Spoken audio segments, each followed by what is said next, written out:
Hi, welcome to another episode. Please hit the subscribe button and don't forget to like, share, and leave a comment. Hungarian Prime Minister Viktor Orban regularly pushes the EU to the cliff edge, but diplomats are panicking that his hostility to Ukraine is now about to finally kick the bloc over the precipice.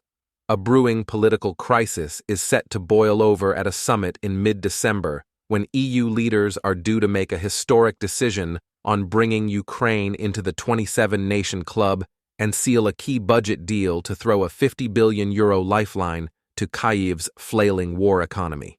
The meeting is supposed to signal to the US that despite the political distraction over the war in the Middle East, the EU is fully committed to Ukraine. The Hungarian Prime Minister, who kicked off a new national consultation to garner popular support for his anti-EU rhetoric, has also proposed a sovereignty law that could further serve to crack down on dissent. But the man that some of his critics have described as the troublemaker of the EU and creator of an illiberal state is once again living up to his reputation. Last week, he addressed a letter to European Council President Charles Michel in which he indirectly announced that he would veto the opening of talks about Ukraine's eventual accession to the EU. The EU seems to have grown tired of trying to curb Orban's belligerence, even as his rhetoric has become increasingly radical. He has compared the EU rule of law proceedings against Hungary to when the Soviet army brutally crushed the Hungarian Revolution in 1956. He has also accused Brussels bureaucrats of wanting to impose Muslim invaders on Hungary, as well as LGBTQ ideology. In 2022, the European Commission sued the Hungarian government over a law that effectively equates LGBTQ propaganda with pedophilia and prohibits the dissemination of content about homosexuality and transsexuality to minors.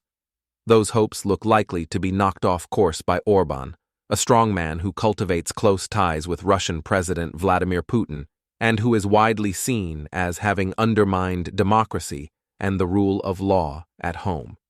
He is demanding the whole political and financial process be put on ice until leaders agree to a wholesale review of EU support for Kyiv.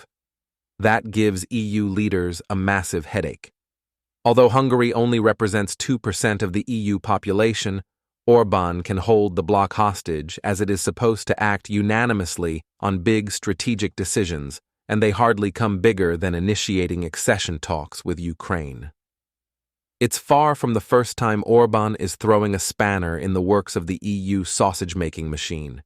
Indeed, he has been the most vocal opponent of sanctions against Russia ever since Putin annexed Crimea in 2014. But this time is different, EU diplomats and officials said. Orban is playing the long game, said Peter Kreko, director of the Budapest-based Political Capital Institute. Orban has been waiting for Europe to realize that it's not possible to win the war in Ukraine and that Kyiv has to make concessions.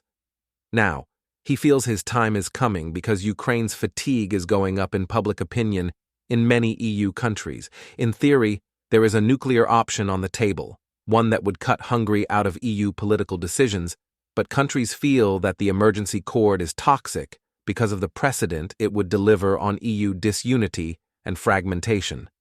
For now, the European leaders seem to be taking to their usual approach of fawning courtship of the EU's bad boy to try to coax out a compromise. President Charles Michel, whose job it is to forge deals between the 27 leaders, is leading the softly pursuit of a compromise. He traveled to Budapest for an intense 2-hour discussion with Orban. While the meeting did not reach an immediate breakthrough, it was useful to understand Orban's concerns, another EU official said. Some EU diplomats interpret Orban's threats as a strategy to raise pressure on the European Commission, which is holding back €13 billion in EU funds for Hungary over concerns that the country is falling foul of the EU standards on rule of law. Others, however, said it's a mistake not to look beyond the immediate transactional tactics. Orban has long been questioning the EU-Ukraine strategy, but was largely ignored or portrayed as a puppet for Russian President Vladimir Putin. We were watching it, amazed, But maybe we didn't take enough time to actually listen, a second senior EU diplomat acknowledged. Increasingly, the leader of the Fidesz party has been isolated in Brussels.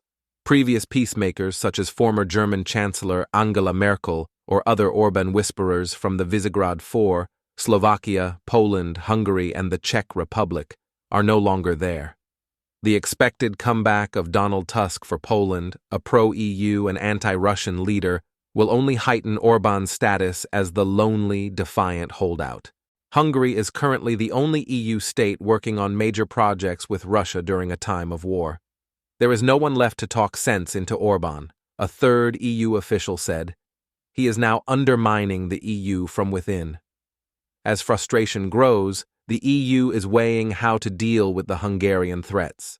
In theory, Brussels could come out with the big guns and use the EU Article 7 procedure against Hungary, used when a country is considered at risk of breaching the bloc's core values. The procedure is sometimes called the EU nuclear option, as it provides for the most serious political sanction the bloc can impose on a member country, the suspension of the right to vote on EU decisions. Because of those far-reaching consequences, there is reticence to roll out this option against Hungary. When EU leaders brought in diplomatic sanctions against Austria in 2000, the day after the party of Austrian far-right leader Jörg Haider entered the coalition, it backfired. Many Austrians were angry at EU interference, and anti-EU sentiment soared. Sanctions were lifted later that year. There is now a widespread feeling in Brussels that Article 7 could create a similar backlash in Budapest, fueling populism, and, in the longer term, potentially even trigger a snowball effect leading to an unintended Hungarian exit of the bloc. Given those fears, diplomats are doubling down on ways to work around a Hungarian veto. One option is to split the €50 billion from 2024 to 2027 for Ukraine into smaller amounts on an annual basis, 3 officials said. However, critics warn this option would fall short in the goal of offering greater predictability and certainty to Ukraine's struggling public finances. It would also send a bad political signal. If the EU can't make a long-term commitment to Ukraine, then how can it ask the US to do the same? The same dilemma goes for the EU planned military aid. EU countries could use bilateral deals rather than EU structures such as the European Peace Facility to send military aid to Ukraine, effectively freezing out Budapest. Yet this would mean that the EU as such plays no role in providing weapons, an admission of impotence that is hard to swallow and hurts EU unity toward Kyiv.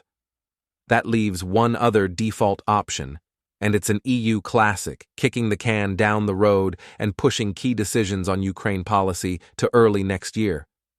Apart from Hungary, Berlin is also struggling with the consequences of Germany's top court wiping out €60 billion from a climate fund, thus creating a huge hole in its budget. Such a delay would also lead to stories about fractured EU unity, said another EU diplomat. Increasingly, Brussels is also worried about Orban's long game. There is a constant stream of attacks coming from Budapest against Brussels on issues ranging from democratic deficit to culture wars over the EU migration policy. The latest example is an aggressive Eurosceptic advertising campaign featuring posters targeting European Commission President Ursula von der Leyen herself. The posters show von der Leyen next to Alexander Soros, the son of George Soros, chair of the Open Society Foundations, with the line, "Let's not dance to the tune they whistle." Nobody feels comfortable given what's going on in Hungary, Budget Commissioner Johannes Hahn said. It's very difficult to digest given the campaign that he's leading against the EU and the president. When he's asking his people many things, he's not asking if the union is so much worse than USSR, why is he not leaving? But Orban seems more eager to hijack the EU from within rather than jump ship, as the UK did.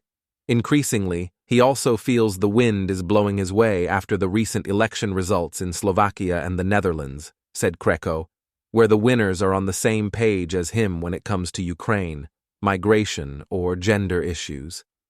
Hungary's prime minister was quick to congratulate the winner of the Dutch election, the vehemently anti-EU Geert Wilders, saying that the winds of change are here.